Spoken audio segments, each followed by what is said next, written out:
This was a meeting that was going to last for maybe 10 or 15 minutes, and we were just going to get to know each other. We had never met each other. I have great respect. The meeting lasted for almost an hour and a half. U.S. President-elect Donald Trump gets his first briefing from outgoing President Barack Obama at the White House. Still unanswered, how pollsters and many in the media failed to predict his victory. Hello, I'm Anand Naidu, and this is The Heat.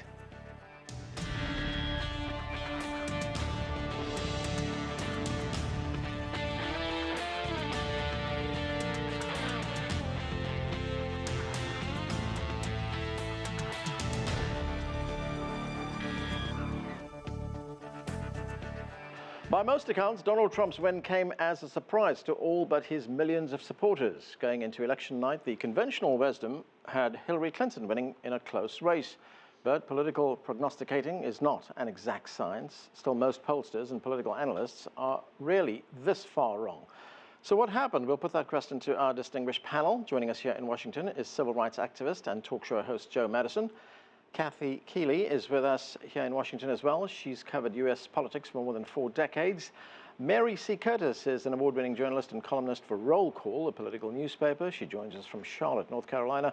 And also with us is CCTV's Sean Callebs. He's just returned from New York, where he covered the Clinton campaign on election night. And Sean, let me start with you.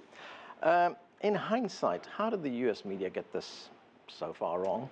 Well, I don't think it's just the media. I think pollsters got it horribly wrong. But I think that a big part of it is pollsters still get their information through landlines. It doesn't work anymore.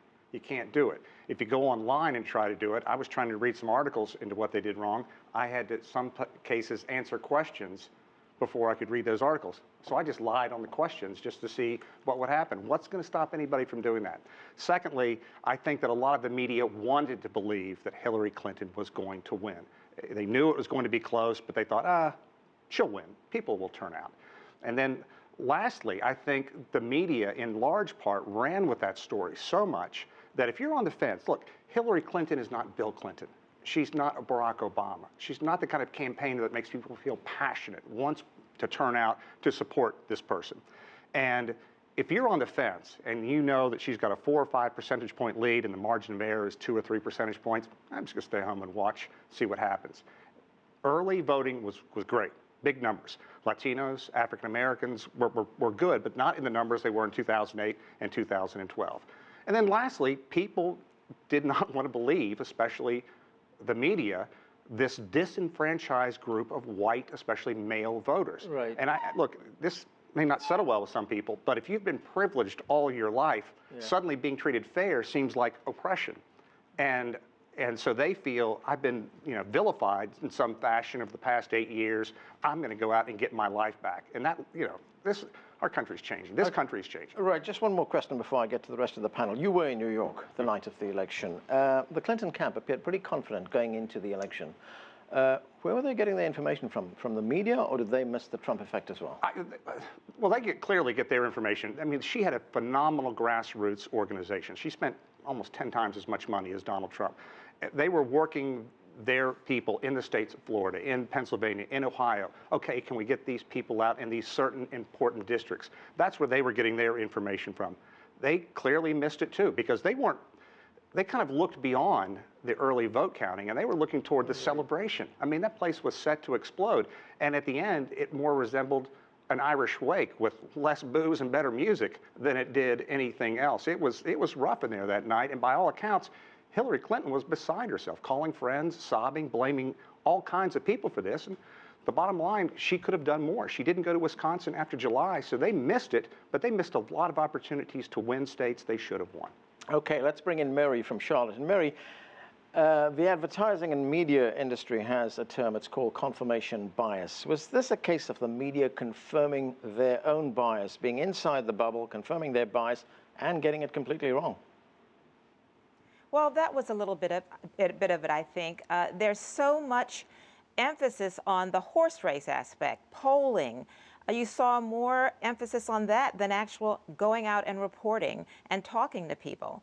And down here in North Carolina, where I was on the ground quite a bit, I could see a lot of that, where you saw the cities going one way, but those rural and more urban, more suburban and exurban areas, really so much emphasis and so much enthusiasm for Donald Trump. And, you know, also we don't do enough of the deeper reporting to see some of the down ballot races that are motivating people.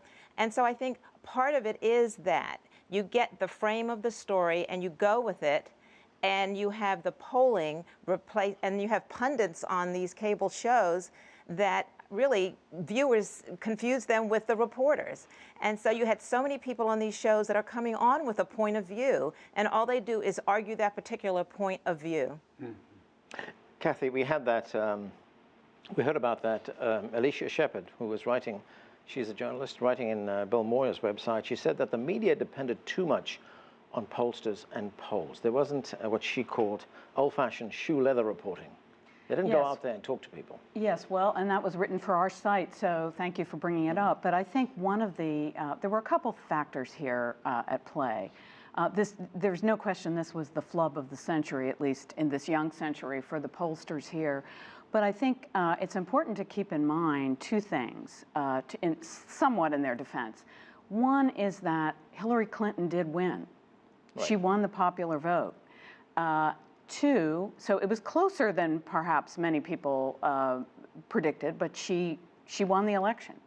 She didn't win the White House because of a constitutional curiosity that we can talk about or not, but she won the election. Number two, I think there's something that we in the United States, those of us who are of a certain age, call the Bradley effect, and it refers to an election where Tom Bradley, who was the very popular mayor of Los Angeles, ran for governor of California, was expected to win and didn't. And he happened to be the first African American to run for that job. Hillary Clinton was the first serious woman candidate to aspire to the White House. And I think in some sense, one of the reasons for the flub is that there was this effect similar to what happened in Tom Bradley's election, which is that people weren't willing to admit that they were going to vote their biases. They were not going to support a woman. And then lastly, I'll say about the point that Alicia made and that Mary made, this was all happening it's kind of a perfect storm because it's all happening at a time when the media has been hollowed out because of enormous changes in the economy. So the easiest, cheapest stories to cover are polls. You just go out, you do a poll, somebody does a poll, and you talk about it. Instead of, it's much harder to actually do what Sean did, actually send a reporter to a story to cover it. And it's doing that over and over again and getting down at the grassroots that gets you to that story. And too many media organizations aren't doing it. Yeah, it's what you said earlier on. It's putting talking heads in the studio rather than having reporters go out there. Joe, let's look at this some other way. If there was no poll, let's say no polls were done and networks, newspapers had to cover this election, would they have still predicted a win for Hillary Clinton? I don't think so. But as I'm listening, I got to tell you, what bothers me more than anything, I am really sick and tired of political operatives, particularly powerful political operatives, cross-dressing as journalists. Amen, brother. Yeah. Now, I mean, and they, of course, that's been going on since the Federalist Papers. but that's a lot of what's going on. Secondly, you know, there's this 80-pound gorilla in when it comes to polling too. Nobody admits to a pollster that they're a racist. Right. I don't care if you went in the backwoods of Deliverance. They're not going to do it in 2016.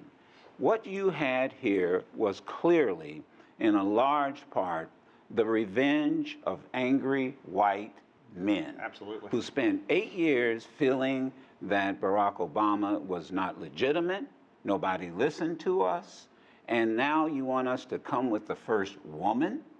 And the reality is that what bothers me more than anything, and with all these cable shows out here and the pundits, I'm tired of this inside the Washington discussion where they talk to each other and they don't talk to what's going on in Peoria. They don't talk about upstate Michigan. And you're absolutely right. That's where you want, I have a friend who, he travels all over by the road. He said every little small town, and I think Mary made this point about North Carolina, when you went into the rural areas, you saw Trump signs and Confederate flags. Something was going on, and people were calling me and saying, be careful.